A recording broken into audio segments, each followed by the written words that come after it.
There are two dilemmas that rattle the human skull. How do you hold on to someone who won't stay? And how do you get rid of someone who won't go?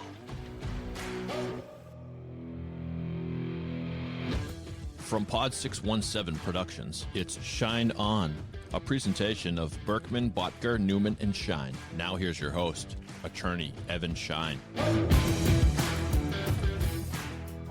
Episode 22 of the Schein On Podcast. I'm Evan Schein. With me is David Yaz, the producer of the Schein On Podcast. David, how are you? Pretty good. That's an impressive number.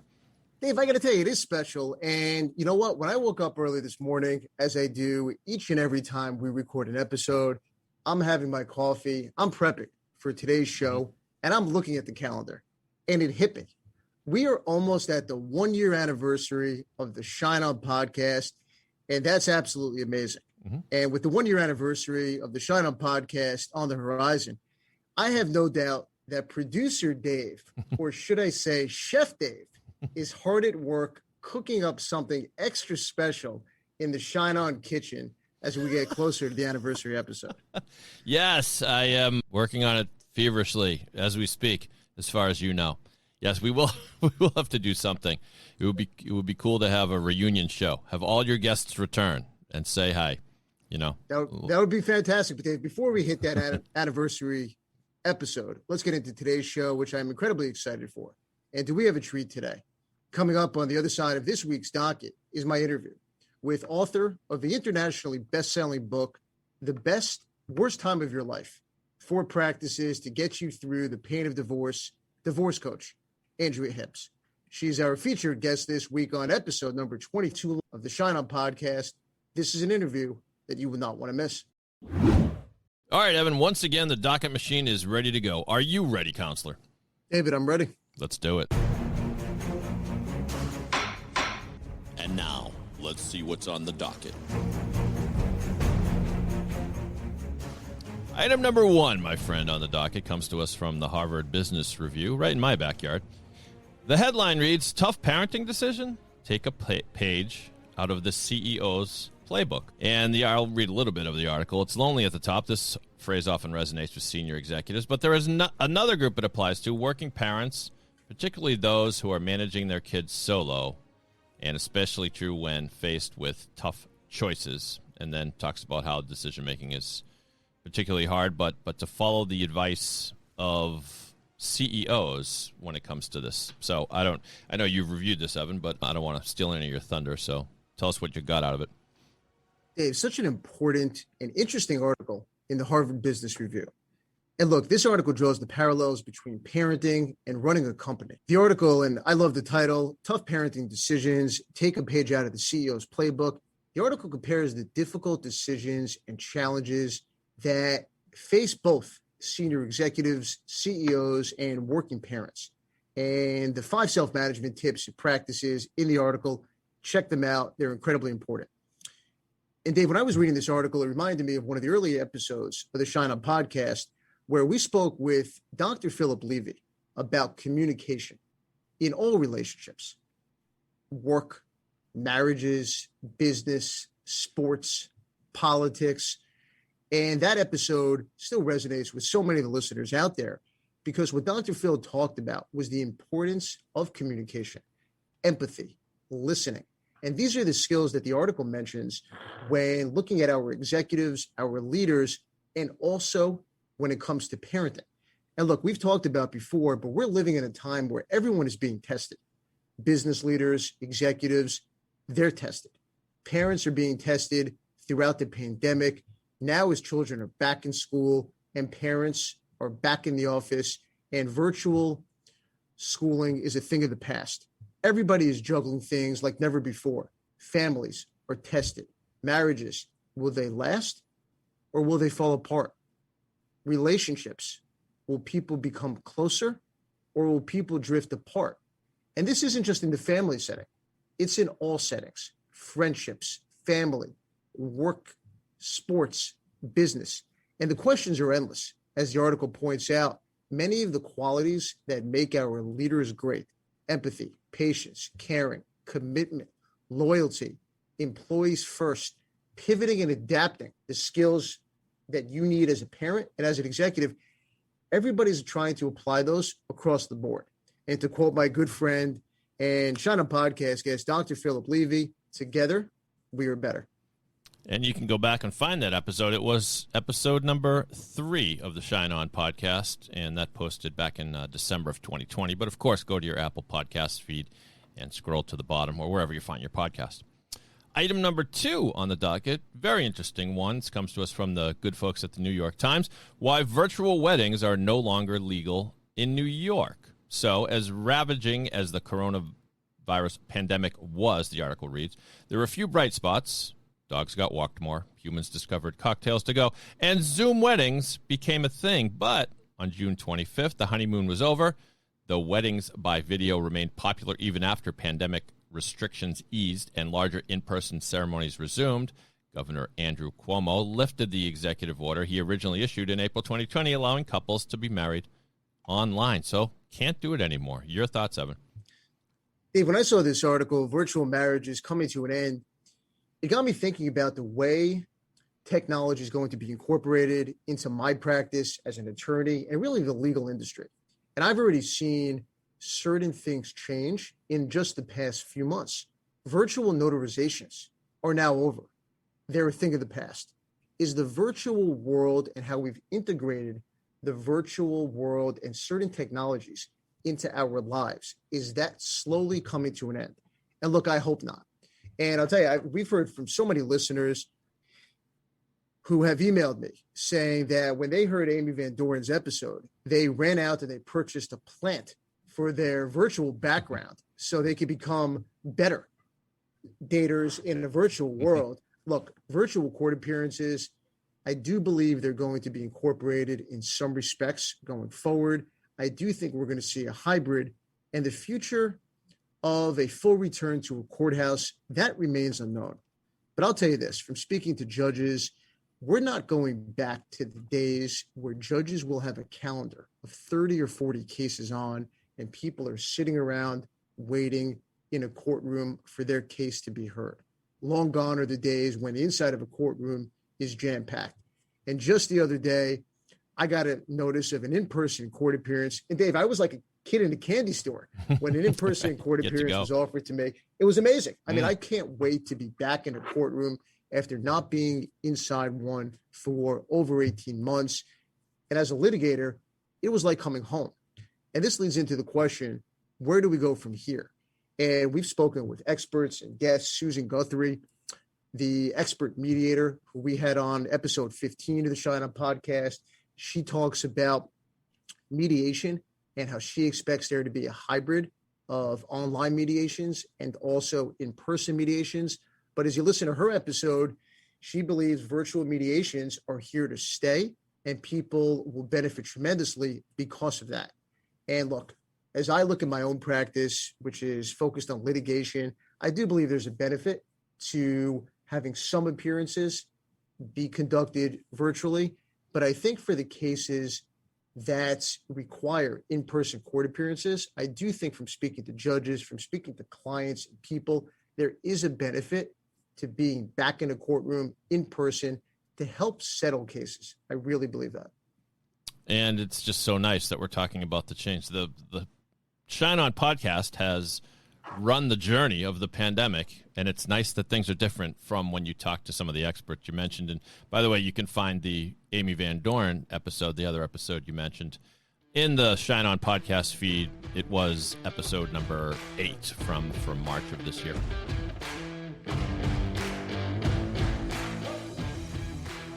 Our featured guest this week on the Schein On podcast is best-selling author Andrea Hipps. Andrea is a certified divorce coach and the author of the best-selling and absolutely terrific book, The Best Worst Time of Your Life, 4 Practices to Get You Through the Pain of Divorce. Andrea has been featured on NBC, ABC, Fox, and many other media outlets discussing how we can divorce better for the sake of ourselves and our families. Andrea is nice enough to join us today. I appreciate the time. Welcome to the Schein On podcast. Andrea, how are you? Great. Thank you. I'm super excited to be here. Thank you for the invitation. Andrew, we're excited to have you, and there's a lot I want to get into on today's episode. Let's start with the topic of divorcing in a better way.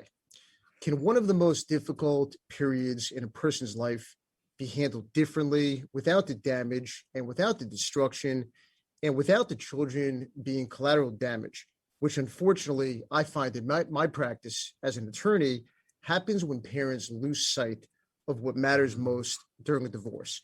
Now, to help us answer this question, I want to jump right into your book, The Best Worst Time of Your Life, which gives 4 wonderful practices to help people going through a divorce to actually do divorce in a different way. I want to start with the title of your book, which I absolutely love.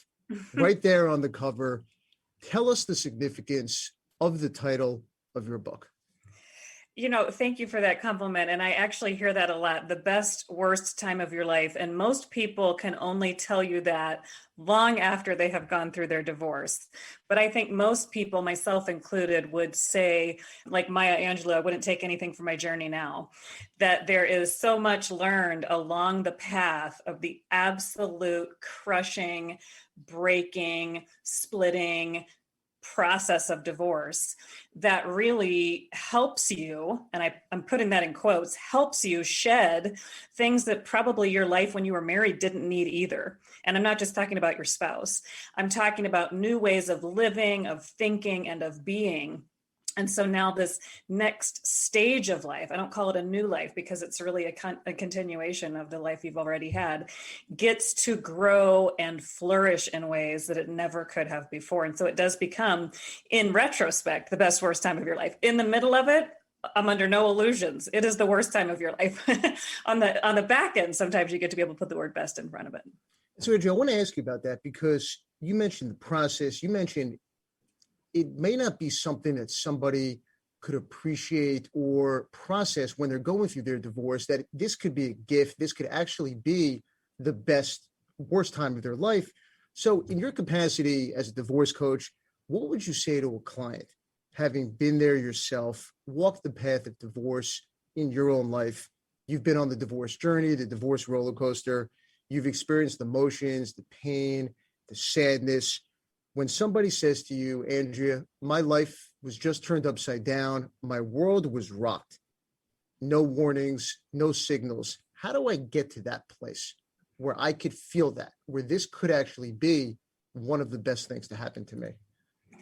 I love that question because I think everybody, when they start going through divorce, feels like they should be over it.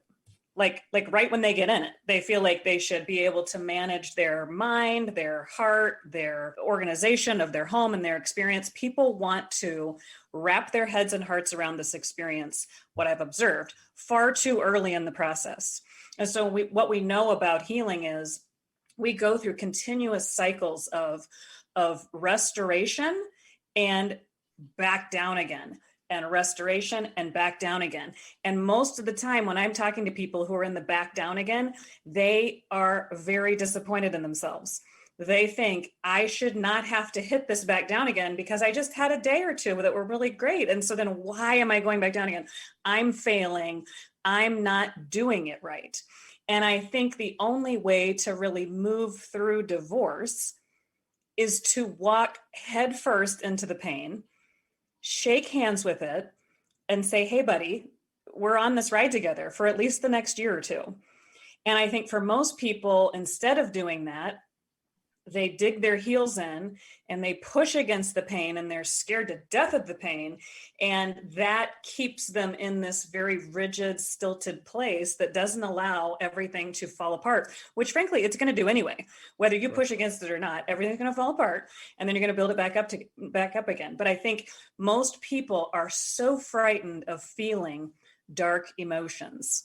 And so my invitation when I'm talking to a client is, we need to start to befriend all of these little critters, all of these dark emotions. They're here to help us. They are signposts. They are gifts. They let us know we've reached an end. They've let us know that a new thing wants to grow here. And so how we stay connected to those, to me, is really a vital part of walking through divorce in a way that you can look back and go, I made it through. The problem is, I think, especially as divorce coaching gets more popular, is people get these messages from all of us that it is the best, worst time of your life and you're going to grow and it's going to be great. And that message can only be delivered on the backside.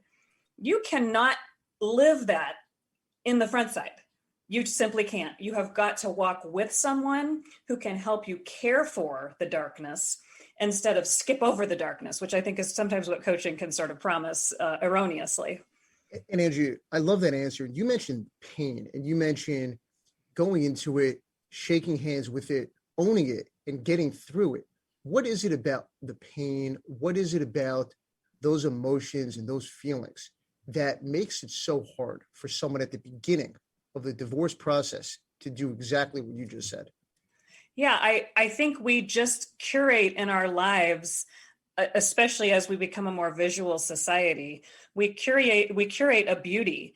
And divorce does not measure up to that. Divorce is a sort of a stain across the visual beauty of the life that we think we're trying to create, whether that's the shame on our own part that our relationship didn't work, or the shame that we picked someone who is now allowing our relationship not to work.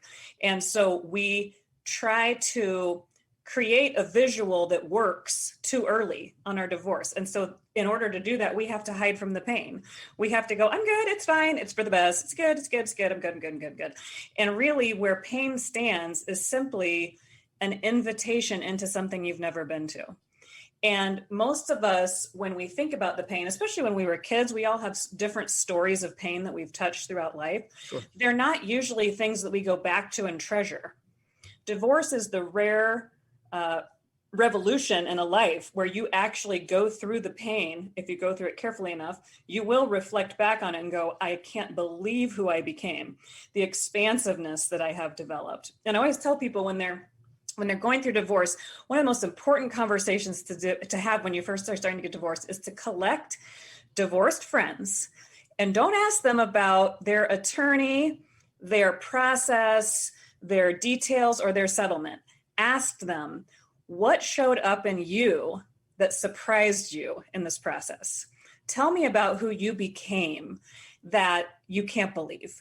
Tell me about the people who showed up for you that you didn't anticipate. Kind of digging into, oh, that's where the beauty comes. Oh, that's where the story gets beautiful. Not in, I made him pay, or I made her, I stuck it to her this way, whatever it is. That's not the beautiful part of divorce. The beautiful part of divorce is an unwanted pain that opens up into the beauty of the next stage. And that's the right question to ask, because you mentioned, look, friends and family and having that real strong support team around someone is incredibly important. But so many times I hear from my clients, Evan, my friend got this, or my friend's divorce took 6 months. Why is mine taking a year? Or my friend received $5 million in her divorce. Every divorce is different. Every family is unique. And I think you make such a great point. I think if people knew the questions to ask, the questions not only to ask, but really the right people to surround themselves with during the process, how much better the process would be, or how much quicker, or how much, smoother a very hard process can be if you ask the right questions and you surround yourself with the right team. Yeah. And I do think that the divorce process for the layperson feels very mysterious when you're on the outside of it walking in. And I think when you walk into the attorney's door, they're like your shaman, like they're going to lead you into the space you need to go to. And there's no attorney I've met who wants that pressure. They're there to, officiate and lead you through a legal process to result in the dissolution of your marriage. They're not there to ask all of the questions that go into making your new life. They're not there to deal with what gets lost along the way, right? And so I always talk about the story of divorce and the business of divorce. And your attorney is an absolute expert at the business of divorce. But the story of your divorce can really overwhelm the business of your divorce, right? If you start saying, well, he or she needs to pay because of this part of our story that I didn't get justice in, right? Or he or she needs to own this before I will pay this, right? And so we have to start keeping those separate. And I think that's really a very difficult thing for people to understand on the front end, because they hear divorce, they get an attorney, and they start marching in a direction. And then they're like, I don't even know if this is where I want to be. Not because anybody did anything wrong, just because nobody was able to sort of project manage and set the stage on the front end. And I do feel like that is where divorce coaching can really be not a savior of sorts, but it can be a stage setter where you go, okay, which players do we need to pull in and when and why and for how long? And so how do you use each of these players and put them on the court to play at the right time?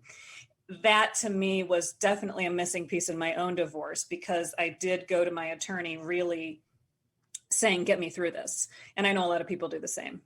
Andrew, you mentioned your own divorce, and I want to ask you, when did the light bulb go off for you in terms of when you realized, was there a moment for you realized things could have been different, perhaps things could have been handled in a different way, better way, if you had the team of support at the beginning of the process, sort of setting the stage, as you mentioned? Yeah, I think when I started going into more professional coaching, I started to see just the absolute breadth of professionals that I had no idea even existed at the time that I was going through my divorce. And I think a lot of people feel the same way, again, because of that sort of attorney-centric mindset that people get in. And it's fair and it's valid. And for decades, it is all people had, right? And now we've got so much more of a robust system to support people, but that fight or flight around money kicks in right when you get divorced too. And so you really want to make sure you're getting high value from the dollars that you're putting out. And I think really helping people to understand you can pay an attorney to give you the legal results you need, but there is no price that you can put on being able to show up to your kid's wedding and dance with your former partner and smile at him or her and say, we did this. There is no price you can put on feeling comfortable at your kid's birthday party with your former partner. That piece, to me, is the part that needs far more investment. And I don't just mean financially, I mean emotionally, in order for you to structure a life that you can feel at home in. And that's what I talk to clients the most about is, how do we get you to a place where you're not so rocked by this person, you're not so reactive, and you're able to bring about sort of the life and beauty that your previous life might have had into this new situation, which at the beginning is full of awkwardness, full of resentment, full of just static, and really start to show up to it in ways that invite the next part of the story to emerge. Andrew, I absolutely love that. And I've said divorce is a team sport, and you need your coaches, you need, the different professionals, your financial professional, your attorney. Let me ask you this. Are you finding more attorneys are embracing working with a divorce coach? Are you finding that there's been a shift in recent years? And I love the team concept. I love having a team of professionals on board, but I would imagine that's not shared by everybody in terms of the attorneys and the legal professions. But are you starting to see a shift in the recognition? Yeah, I think especially as collaborative divorce starts to gain more traction and popularity, there is sort of more attention to what am I doing about the mental health component of my divorce. And I find that with my sort of referral base of attorneys, there are people who are hot on divorce coaches and really want them in the room and really see the value. And then there are some for whom this is just a space I don't even need to pay attention to, because they're very clear that their role is to provide the legal advice, and what this client does outside of their office really is of no concern to them. And that's fine. There's no problem with doing that. I think the people for whom their motivation to help in the family law space comes from really wanting to create spaces of healing or of aligning family structures to match with reality, those people tend to have a softer side toward coaching. And I think it's important for coaches to be able to show up in a way that is very respectful of and careful around the attorney profession. Obviously, we don't want to be getting into the unauthorized practice of law.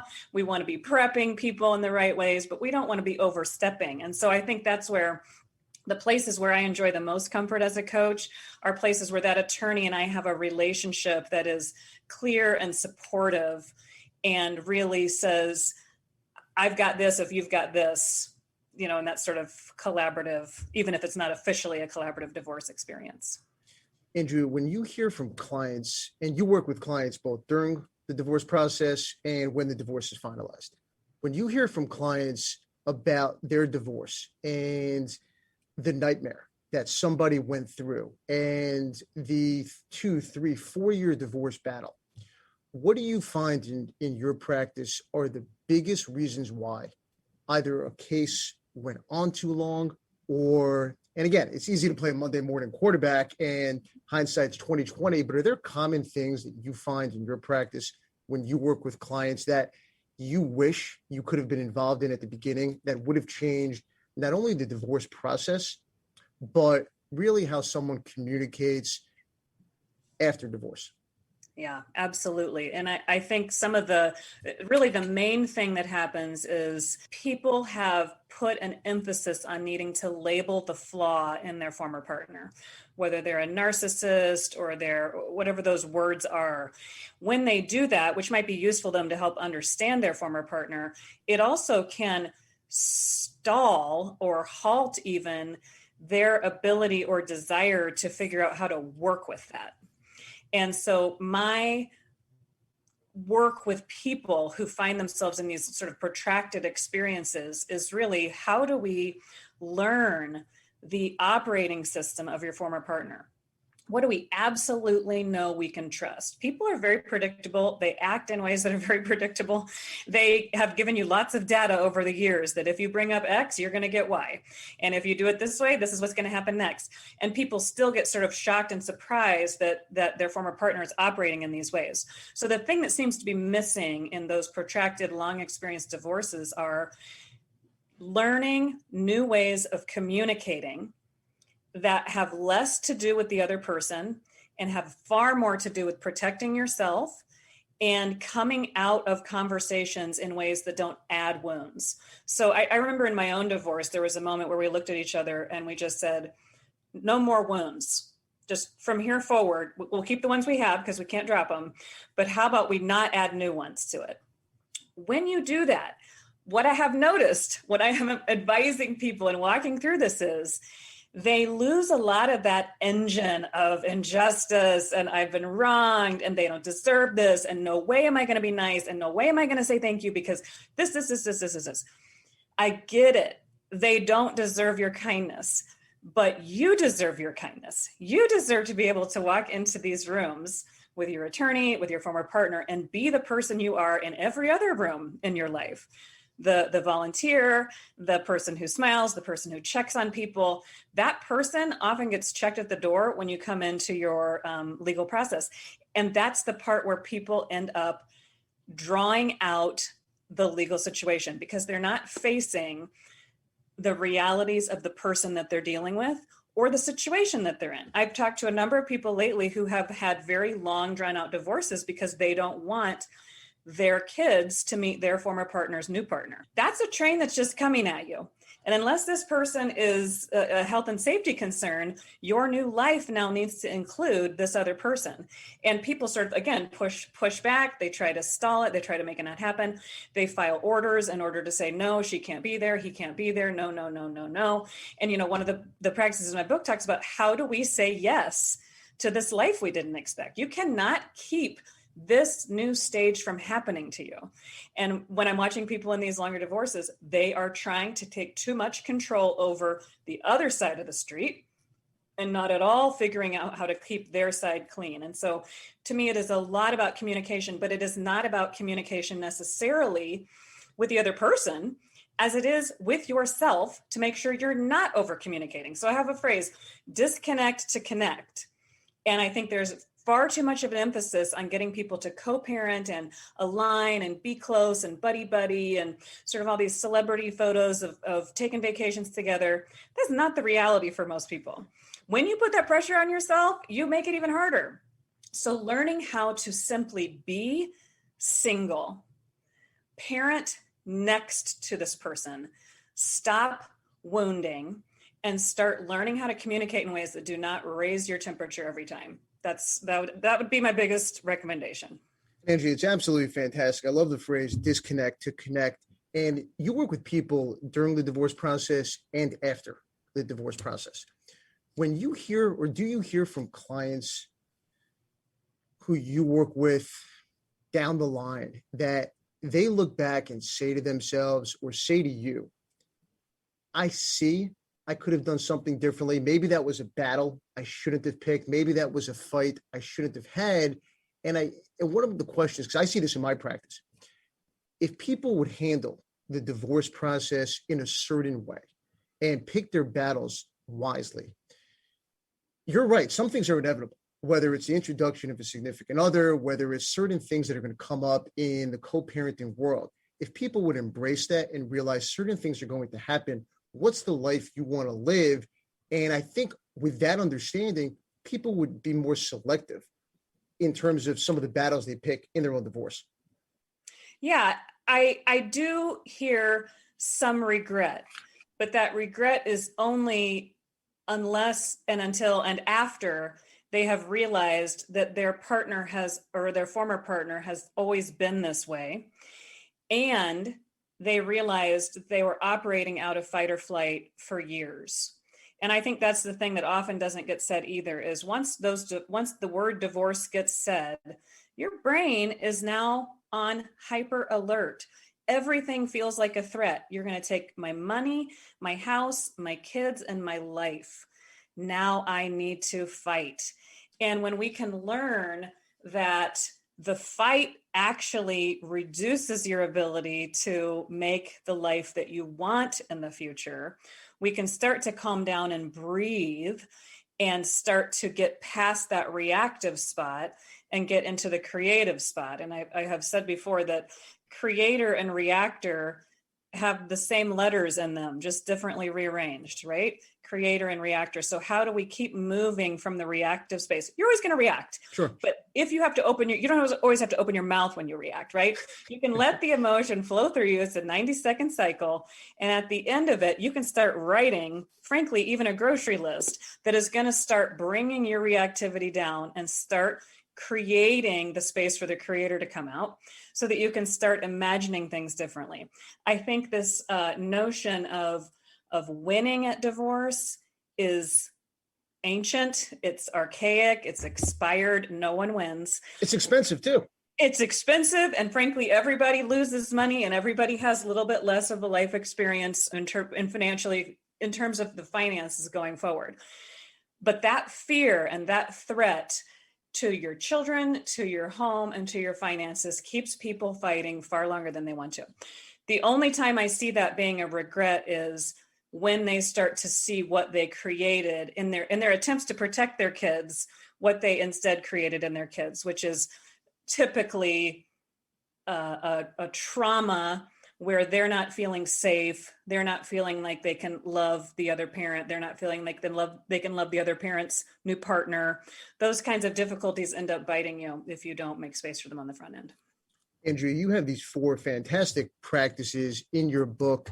If you had to pick one of the practices, what do you see as the one practice? And all 4 of them are great, but what's the one practice for everybody who's listening you would recommend implementing early on, because it could really set the tone for everything else that's going to follow in the divorce process? I have a different answer for that on different days. And today I'm going to say practicing gratitude. And I always hate saying that because I feel like people tune out when they hear gratitude. Like, oh, thanks for my divorce. Oh, thanks, my life just fell apart. Like, thanks for the pretty flowers I planted. Like, it feels very pink and sugary and cotton candy and has no depth to it. But in my observation, clients who do best moving through divorce, and even in my own experience, gratitude for what you can appreciate about your former partner, which is the place nobody wants to go, is the absolute foundation for building a future beautiful 2-address family. Nobody wants to give them any credit. Nobody wants to see anything going right with them because, again, fight or flight is happening. You're in a reactive state. You're afraid everything's going to be taken from you. But the truth is, gratitude changes the temperature of the room. I was just talking to a client yesterday, and I said, when you walk into the room, what if you could say, thank you for not introducing the kids to your partner? Absolute no, right? Absolute no, absolute no. I'm not going to thank them for anything. As we walked through it, she started to see the value of what it meant to say thank you, not because they deserved a thank you, but because she deserved to fully be the person full of gratitude that she is in life. And she is, in fact, thankful. So it's a hard one to wrap your head around. But as a challenge I give to every client that I work with, you have got to start working with the assets. So I'm a licensed social worker. Social work is a strengths-based perspective. When you start to look at what works, it expands. When you start to only look at what's going to be awesome going forward, you start to enjoy it. My former partner, he has a laundry list of things I don't, like about him, or I wouldn't choose for him to do. I have an equal laundry list of things I'm super grateful that he does. Sure. He's far more relaxed than I am. He's far more playful. He's just brings a smile and a laughter to my kids that I've never been able to do. That's the only thing I look at. This list over here does not get me anywhere except sad. The one where I focus on what he brings and offers that generates life for my kids, generates life for me. And I think that surprises people, is when you are grateful for them and start to really put your eyes on the beauty of their contribution, despite the story that got you here, it really does set the stage for being able to create the possibility of co-parenting. It also really helps your kids, because this whole just don't say anything bad about your former partner, that's not a good strategy. It's a starting place, but it's not a strategy, and it's full of willpower. And just like on diets, you're going to eat the cupcake. You're going to come out someday. So how do you start to create a genuine regard for this person in a new way outside of marriage that can help support your children? So when we're at the dinner table and somebody has a success, and I'm able to say, Dad is going to love hearing about that, my kids know that's a genuine response in me, that I can't wait to see or hear what Dad says about that. If I'm like, I can't wait to hear what Dad says about that, they know it, right? Your kids know what you're bringing. And so how do you start nurturing in yourself this very genuine experience of positive regard for this person? Not all over the board. I'm not talking about forgiveness. I'm just saying, pick a few things that work. Keep thinking about them, keep telling your kids about them, and one day you're going to realize it actually is a genuine benefit to your healing. So that would be sort of the one practice today that I would recommend for people. And I know it's hard. I had to do it too. And I had very pathetic gratitudes at the beginning, but it has developed in me the ability to sit next to, take a car ride with, we just spent 2 days together for our daughter's birthday, in all kinds of situations, very comfortably, because all I thought about was what he was bringing. Andrew, that's so incredibly powerful. You mentioned co-parenting. You mentioned, and you talk about this in your book, the 2-address home. Yeah. Tell us about that. Tell us what that looks like, and how does someone work towards accomplishing the really the 2-address home that you mentioned in the book? Yeah, when we think about having a 2-address family, that's how I introduce us to other families that we meet. I have school-age children, and they'll sort of ask, oh, is this your husband? Like, nope, this is their dad. We're a 2-address family. Not we're a divorced family. We're a 2-address family. When my kids hear that, they feel like they're a part of one family that has 2 addresses instead of the family of 4 that they live with here and the family of 3 that they live with here. That creates just a very disjointed experience. So just the language alone is important. But really, the behaviors that you introduce in order to create a 2-address family start with giving your former partner space in your home to exist.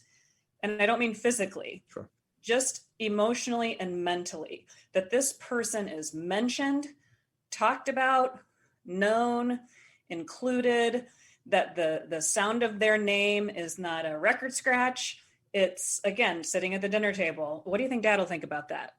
I think Dad might be a great person to talk to you about that. I'm not sure if that works out with Dad. Let's check in. You being able to continually mention and love the name of your former partner being said in your home is a really important part of developing a 2-address family. People don't want to do that because it feels scary. And I think deep down in every divorced person's heart, they're very afraid that their child is going to love the other parent more than them.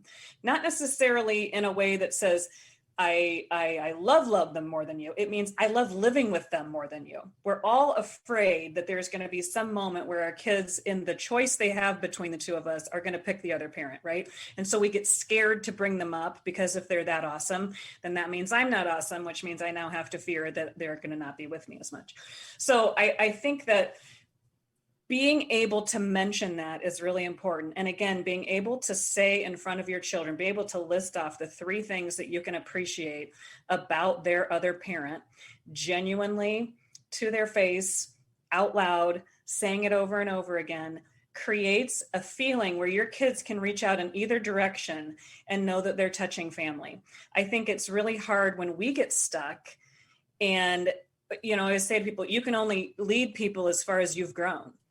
If you haven't grown into the space of that relationship, you cannot teach your kids how to do it, right? And especially when we're talking about the other woman, if you have not created a space inside yourself to welcome this unwelcome event, you will not be able to help your children adjust to it either. Andrea, I want to talk about picking up the pieces after divorce. And I know you work with clients in terms of getting back out there and dating and helping people find post-divorce happiness. How do you balance encouraging people and motivating people with the feelings and emotions that so many people have when their divorce is finalized, whether it's processing the loss, the grief, there's a transition? How do you, as a coach, work with the emotions that someone is going through and say to someone, look, go back, get back out and date, or here's the reasons why you should date? Or how do you juggle all of that and balance everything the client's going through?